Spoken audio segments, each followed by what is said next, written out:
France Bouge, la saga du jour. Bonjour Christophe Bouillon. Bonjour. Vous êtes donc le président de l'Association des petites villes de France. Vous êtes le troisième président de cette association qui existe depuis 1989. Elle est basée en Seine-Maritime. Elle concerne les petites villes, c'est-à-dire entre 2500 et 25 000 habitants.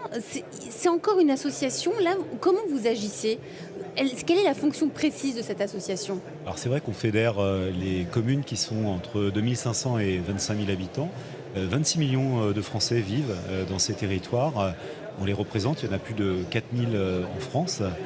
On a fait ce choix, comme élu, de ne pas s'intéresser seulement aux questions de finances ou de statut, mais d'aller beaucoup plus loin et d'investir les transitions, la transition numérique, démographique, le vieillissement de la population, la transition écologique et la transition démocratique. Vous êtes une petite cousine de la CCI finalement, un petit cousin je veux dire, enfin l'association ? On a des valeurs en partage, on a même une méthodologie qui nous est commune, c'est-à-dire qu'on a le sens pratique, on est dans la proximité par définition.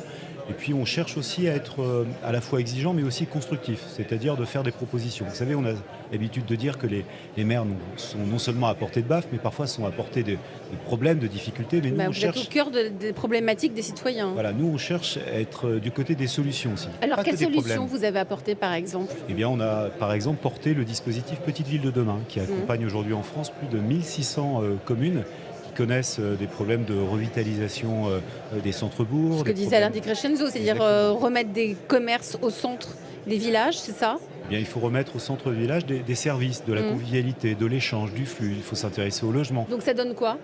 Un projet qui vous a marqué, que vous avez accompagné ?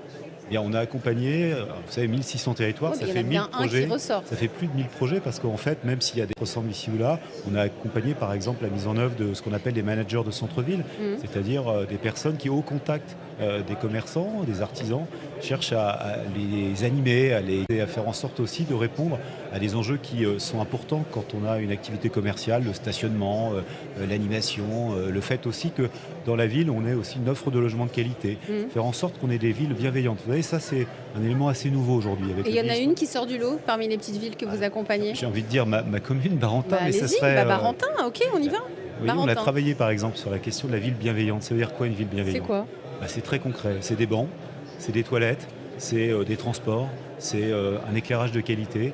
C'est faire en sorte que, quel que soit mon âge, finalement, on se sente bien dans le territoire. Et c'est peut-être un cabinet médical mobile comme Okoya. Eh bien, vous savez, j'ai été très, très curieux, vous l'imaginez, de cette start-up et de ce qu'elle propose. Pourquoi ? Parce qu'il y a une question aujourd'hui majeure quand on cherche à s'installer quelque part. Est-ce que j'ai un médecin à côté de la maison ? Exactement, c'est l'offre de soins. C'est le médecin, le spécialiste, l'hôpital. On a basculé, on est passé de y a-t-il une école à aujourd'hui y a-t-il un médecin ? Et donc le aller vers, ce qu'il propose, parle à notre territoire. Benoît Bourg, ça pourrait même devenir une franchise, vos camions. C'est ça l'objectif, non ? Complètement, pour aller vers ça, avec effectivement, ce que cherchent les jeunes médecins, c'est travailler en présentiel et aussi d'autres exercices, d'autres modalités. Donc ça peut être un mix et des franchises évidemment.